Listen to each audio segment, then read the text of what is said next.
In the CBS poll, nearly 2/3 of American adults think that Trump's policies are contributing to higher grocery and food prices. Let me say that again.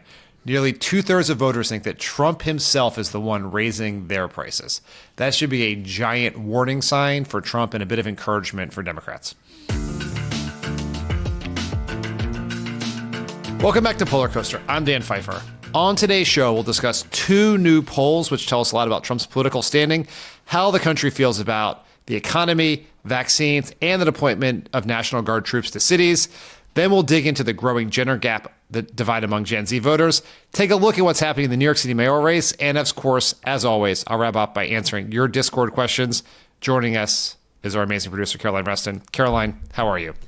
Dan, I'm sweating. It's 1 million degrees in LA, and I just had to turn off my AC for this. So this video will get progressively grosser from me. Well, I want the audience to know that you were suffering for your art. I really am suffering for my art. Thank you for noticing that. Okay, so let's get into this. So there has been a lot of discussion of Trump's numbers creeping back up in recent weeks. And over the weekend, there were two new high-quality polls from CBS News and NBC News. What do they tell us about Trump's political standings as we head into the fall?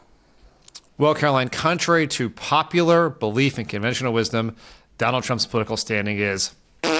it is not good. His numbers in both these polls have him at 43, 44, and 40 approval ratings of 43 in one, 44 in the other. He's deeply underwater. This fits with the average that we see both in Nate Silver and G. Elliott Morris's polling average, as well as kind of Trump's average to date. But what is important to note is that this is a very low approval rating for a president at this point in their presidency. At this point in Joe Biden's presidency, he basically had a net neutral approval. He was like 49. It was like 49 and a half, 50 and a half, or vice versa, depending on how you look at it. And it's important to note that this is in Biden's presidency. This is after the withdrawal from Afghanistan, which was the moment when his numbers started to come down. So even after that, Biden is still doing net approval rating of 7 points better than Trump. So that's very important. And I want to look we'll get into a whole bunch of issues in this polls, but there's one particular thing on the economy, right? We talk all the time about how the economy is everyone's top issue. It is in the NBC poll. Economy / cost of living is 30 points higher than any other issue in the poll in terms of people's priorities. And people do not like how he's handling inflation. He has a 39% approval rating on inflation, which is about where Biden's number was sort of at this point in 2024. He is the tariffs are underwater. And in the CBS poll, nearly 2/3 of American adults think that Trump's policies are contributing to higher grocery and food prices. Let me say that again. Nearly 2/3 of voters think that Trump himself is the one raising their prices. That should be a giant warning sign for Trump and a bit of encouragement for Democrats. How do you think the new Epstein drawing has helped or hurt him? I don't think it's helped. I will say that. His drawing skills were god awful. Okay. That's your takeaway? Is the art? Yes. So I know these polls ask specifically about Trump deploying troops to D.C. and elsewhere. I was actually just in Chicago and saw troops in Chicago. It was really crazy. And it seems like Dems have been twisted in knots about how to talk about this issue. So what are the polls saying? Yeah, so this is you're hitting on something that has been true in every conversation I've been having with Democrats over the last couple of weeks is what do we say? How do we talk about it? Isn't crime Trump's best issue? Aren't we falling into his trap? There's been message testing from various groups which show that there's not really a great way to make the argument. And so there is this sort of school of thought among Democrats that is we shouldn't, like, this is Trump's strength. Don't go after his strength. Focus on the areas where he's weaker, like I just talked about, like inflation or his poorly rendered naked women Epstein drawings or or Medicaid cuts or all the other things where we have a stronger advantage, even immigration where we have a stronger advantage. The challenge of that, obviously, is when the president deploys troops to an American city, it's pretty hard for American politicians not to talk about that. You can't really just ignore it or just call it a distraction from this other issue. You kind of have to talk about it. And these polls suggest that we have much less to fear than sort of political operatives and strategists seem to think. There is majority disapproval of sending troops to D.C.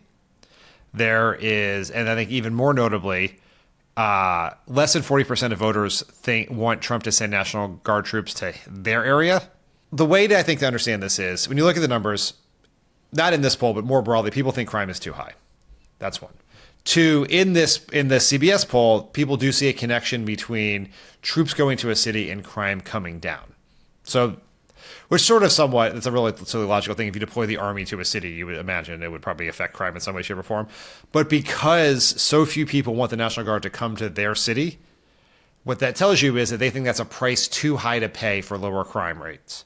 And what they'd rather do is try to have better traditional crime prevention, have the police, local officials, prosecutors, mayors deal with it, not a bunch of troops sent from other states. And I think that really goes to undermine Trump's argument and gives Democrats a way to talk about this without, like, we don't want to seem, quote unquote, soft on crime. We don't want to buy into the premise Republicans are making, but we can argue that sending these troops against the wishes of local police, local mayors, and local residents is a political stunt, is not really doing what Trump said it's going to do. Like, that is an argument that this poll suggests has some purchase. People who approve of deploying troops to cities, is there any information about where they are located? Like, are these people from the cities or people who do not live in the cities who are like, yes, I'm pro you going to the city because it doesn't affect me? We don't have that level of geographic information, but because there's a huge partisan breakdown where Democrats overwhelmingly oppose this, Republicans overwhelmingly support it.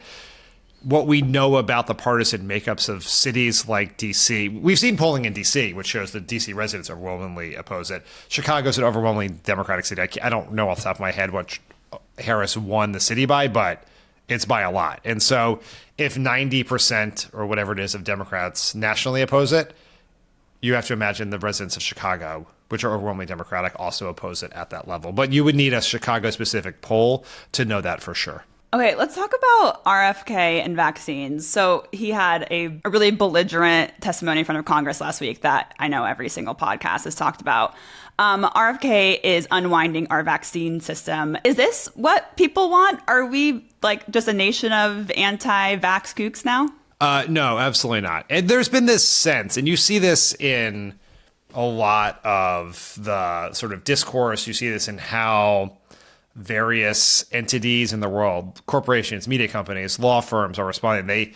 They are appeasing Trump. And one of the arguments they seem to make is, well, the 2024 election shows this embrace of the MAGA agenda. Included in that is vaccines, right? We have Florida unwinding, eliminating vaccine mandates, not for COVID, but for measles, whooping cough, everything else. For schools, right? For school children. And the idea that this is what the country wants is bullshit.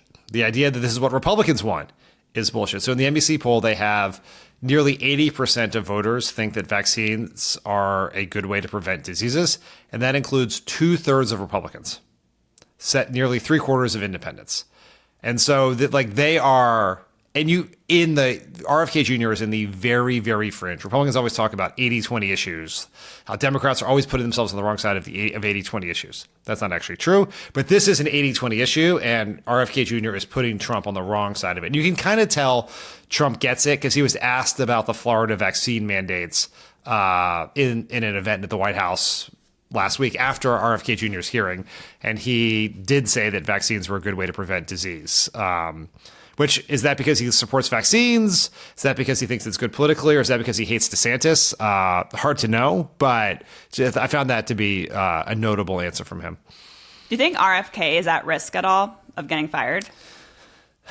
Probably not, because I think Trump really does believe that sort of those Maha voters were important to his victory.